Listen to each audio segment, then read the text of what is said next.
Upon high request, you guys been asking me about the new content that's about to come out soon on the next roadmap probably is the new area called Rowen. So in my opinion, Rowen sucks. It's not a really good content, but you do have an additional side content. I just want to go over it from start to finish, doing with the weekly event Tulubik. That's why I was waiting for it. It happens every 10 p.m. in Korea on Saturday, Wednesday, and I think like either Sunday or I think either Sunday. So we have 8 minutes left until the Tulubik starts. But before that, I'm gonna give you some rundown of what this place is. So when you go to Rowan, it's right beside Shoeshire, as you see right here. If you enter it, you just do your quest, right? You just do your story quest, and the story quest is pretty fun. I had a lot of fun for it. I think it's about an hour to 2 hours if you G-skip. But if you see the whole thing, I think it doesn't go past 4 hours. So when you're done, you get to be chosen as a faction. So I'm the blue faction here. You can choose factions like this. You can move it if you want, but it seems like a red is like overfilled, and since red is overfilled, I had to choose blue. And when you're choose as a faction, if you press Alt R, you get to see your faction stuff. So I'm at 2 stars right now, which is rank 14. You start from rank 1, and then you need these experience to fill it up to get accordingly stuff. So how do you fill that up? And at the same time, you see this green area. This is neutral area. If you're any of these areas, you can do open world PvP. For example, this is one of the best archaeology excavate positions in this whole game, right? About here. There's like a map for it. Maybe Lustboy can edit it in, the picture, because it's everywhere. You can actually PvP on the excavate. So sometimes when I did the excavate, someone threw a sleep bomb at me, and he took the excavate point away, and then he thumbs up. That's what he did one time. It was caught up in a stream sometimes, but you can actually do that. So this is like an open PvP area, and with the life skills being able to do all these things. So why is this important for all these things is because this place also has an adventure tome. One of the adventure tome food requires you to have a certain level of ranking. So that's why there's another problem there. So at this point, you just walk into this place. I haven't never been here with this character. That's why I had to walk in. You go to this area, and they give you a weekly quest, 4 of them. And you guys have seen me do it multiple times. You get 4 quests per week. And then if you do 4 quests per week, you get the experience for this, which is I did over here. And then you have 2 other, like a daily, but you do it twice per week. And then you notice this mark over here. This means it's like an open area event. And you kind of want to do this early because right now Korea is not that it's not popular anymore, so no one's really doing it. So this is where you go in for Tulubik. So people are waiting for 10 p.m. And if you see here, the reason why these experience points and these tokens are very important. This is Selmail crystal. You'll probably find out what this is after you do the story quest, but you can trade these for MP. There's a trade NPC here. So these are the unlimited trades, and you get card packs as well. As you notice here, I traded all of them, right? So this is a food, and this food requires you to have at least rank 3. And there's another food that requires you to have at least rank 7. And there's also a legendary select pack. You need rank 9. And then you also have a selection pack, a selection bag for engravings, but this you can't sell. And then this one particular, you have additional mounts. This is for rank 12, and this is rank 13 and rank 14. Rank 13 and 14 is like trophies and titles. This one I can buy it whenever I want. This is just another avatar that you can just wear. The reason why this particular Rowan is important because I'm buying this pack all the time, and I'm doing the weekly quest all the time. You get to open maybe about 12 packs per week. And if you open 12 packs, you get cards like Mune, right? These are all the characters from the story. You have Darcy. So I need one more Darcy. The reason why this character is important is because it gives you demon damage, the demon damage set. So this is, there we go. So this is a demon damage version, right? I only need one Darcy to get that 0.07% demon damage. If I happen to get her, mine will be maxed at 5.70. So the only thing I would need is a Theomine. But so since if some of you are trying to push demon damage, this is it's good for you to just constantly get these packs, because you get them for pretty much free, right? And now it's event time, right? So if it's event time, you get to go either inside this way, or you can just click it here and then enter it anywhere. So you don't have to be here. This game itself, to me, it's actually not that fun. And it's also because I don't have a proper PvP set. But people who are enjoying PvP, they might actually like it if they actually try it out. It's just that every week you do this mode, and it gives you the most experience, plus it gives you the most gems. That's why people are doing it. But these days people are just sick of it, so they don't do it as much. So this mode is very simple.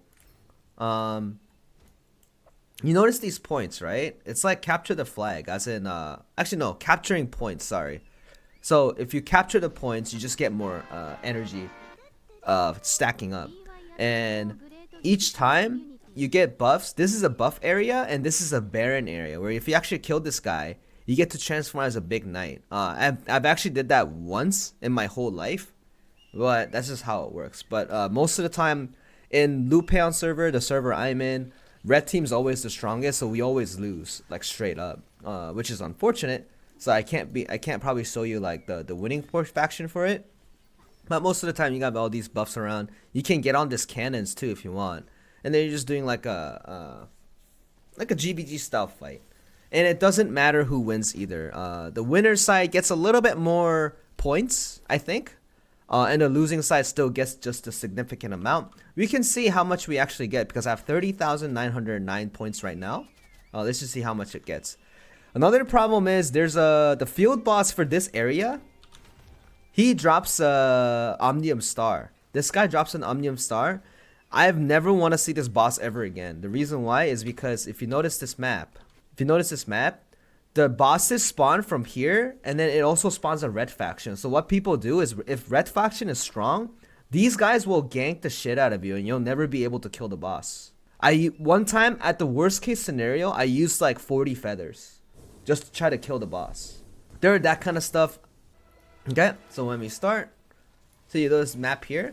So it's just 58 seconds, 56 seconds to generate the buff, right? So most of the time, I'm pretty sure most of the raid leaders are going to say it otherwise, but these days, I don't know what happened. I don't know if the games are pretty good these days.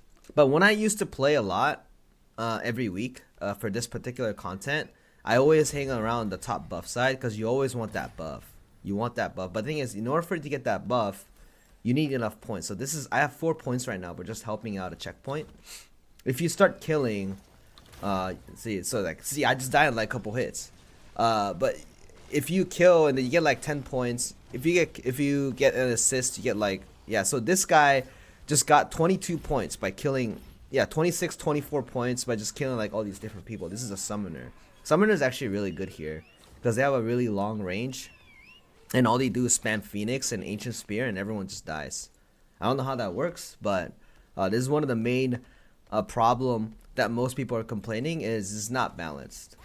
So I'm just gonna be hanging out here, I guess. And then we see so you see this Gunlaster using time stop just to get out of the position, and then he's using pots, right? But we can probably kill him here like this. See, I got 1 assist. So that one killed me. The Arrowmancer's 1 attack just killed me by 197 K damage. So yeah, this is what it is, guys. This is what you're going to this is what you guys are going to do when Rowen comes out. So you can also press the map and go to the 6 point and teleport. Oh, got killed by Summoner in 1 hit.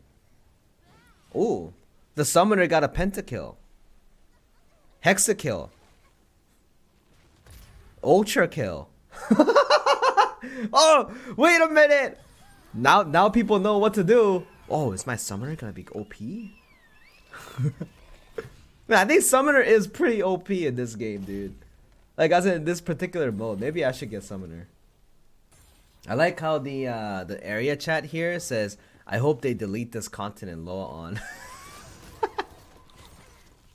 I'm actually I kind of want to see the Summoner's build. Cause Summoner is so strong. Oh, you can inspect it on the enemy team? Oh, this one? Oh, you can. Let me see. Let me see if you can. Yeah, this knight guy is the Baron guy. Look at him. Look at him go. So imagine how much fun you would have if you have this. I did this once, chat, and this was so fun. I was killing everybody. He's donk walking, man. He's donk walking. Look at him go. Look at him go, dude. He's killing everyone, dude. Ah, kill the knight. Oh. Alright, let me see. Oh, you can inspect. So check this out. This is the PvP Summoner. Wow, he has 3 titles. Check this out. So these are the special titles. So look at here. These are the special titles badges that you can get, and this is like an achievement related thing. You can put it beside your name, right? It's not anything special, but let's take a look at some of these. Let's look at this build. So he has Crisis Evasion. Oh, it disappeared. He just had Spirit Absorption, and then you have heavy armor. That's about it. That's it. That's actually not that bad. There's nothing special about this. What about this summoner? This Spec Summoner, Spirit Absorption, High Elemental, Heavy Armor, Cursed Doll, Raid Captain, and Crisis. I'm assuming Crisis Evasion is like top tier for this because you don't want to die, right? What about this Lance Master? Yeah, it seems like so. This is like a defense related thing. Everyone has heavy armor, and you always have something like a Fortitude. You always have Spirit Absorption, and then you add it accordingly. What about this War Dancer? War Dancer also Spirit Absorption. Yep, heavy armor, and then you also have Crisis Evasion. Yep, that Crisis Evasion level 1 seems to be really nice for a PvP build. Oh, it's finished. Nice. Summoner. So this is how it looks if you lose, because I've only seen this. What is that, Makoko? Oh my god. That's funny. Oh my god. Yeah, so you lose. You get 3,900 points. Cool. So that concludes the Rowen explanation, guys. Alright. So if you guys don't like Rowen, just get it up to the selection packs if you want to. If you don't need selection packs, you don't have to do it at all at the same time. But if you just do the story quest, you'll get to choose a faction, and then based on your faction, you get to do these activities within this area, the field boss, etc., whatever. And it gives you new set of cards. It gives you that new set of materials. Another point to get some materials. I actually like the quest, guys. I actually like the main story quest. It's actually not that bad. With that being said, this concludes the video, guys. Bye bye. With that being said, people talk. With that being said, people talk.